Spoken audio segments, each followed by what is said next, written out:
አሁን 1 ግራም 14500 ብር የተሸጠ ነው አይደል? አዎ በህጋዊ በብሔራዊ ባንክ ሳምሶን ደስታ ይባላል። ሳምሶን ደስታ ይባላል ማለት ነው። አዎ እሺ ሳምሶን ደስታ አንተ አሁን ብዙ አመት እዚህ ሻማ ቆይታልና?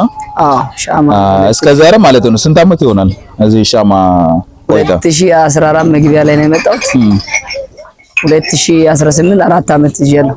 4 አመት። አዎ መጀመሪያ ስትመጣ በምንድን ነው የጀመርከው ስራ? መጀመሪያ ስመጣ ያው ሞተር ስራ ጀመርኩት። እንደመጣው አኮቦ መንገድ ያኔ ቢዝልም እርካሽ ነው። 70 ብር ነው ለሊትር ቤንዚን ዲዛይን 70 ብር ነው። 70 ብር ነው። አሁን ቤንዚን ስንት ገባ? አሁን ቤንዚን ሻማ 700 ብር የተሸጠ ነው። 1 ሊትር ማለት ነው። 2 ሊትር 2 ሊትር 700 የተሸጠ ነው። ኦኬ ዲማ 550 መጥቶ እዚህ 700 ብር ይሸጣል።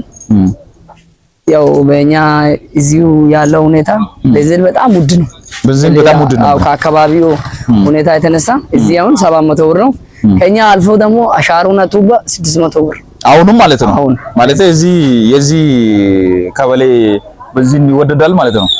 በጣም ውድ ነው። በጣም አሁን ለምሳሌ ያው ቱባ ከኛ ይርቃል። እሺ ለምሳሌ አሁን ማደያ ያላችሁ ሰዎች ማለት ነው ምን ትመክራለህ? ማደያ ያሉ ሰዎችና እነዚህ አስመጪና ላኪዎችን እነሱ ከኛ ጋር ተመካክሩ ዋጋ አስተያየት ቢያደርጉልን የህግ አካል ጋር ተናቦ ዋጋ አስተያየት ቢያደርጉልን ጥሩ ነው ብዬ አስባለሁ። እዚህ ያለው ህብረት ስራ ያለው ሰው አሁን አንድ በፊት 50 ብር ምንጭነው ቦታ በቤንዚሉ የተነሳ በ100 ብር ነው ምንጭነው። ኦኬ ሰው አንዴ ወርቅ ስራ ላይ ያገኛል፣ ማጣትም አለ ማግኘትም አለ። ኦኬ ያ ሰው በእግር መጣ ሰው አለ አቶ ግን 50 ብር ቢያደርጉ እኛ ብናደርገው ያ ሰው ተበድሮ መጥቶም ይሰጣል። ኦኬ በጣም ጥሩ።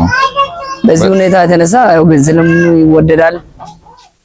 እሺ አሁን ሌላ ጥያቄ ያለኝና እሺ አንተ የቁፋሮ ስላልጀመርክም አልሞከርክም ማለት እየሰራው ነው። አሁን እየሰራ ነው አይደል?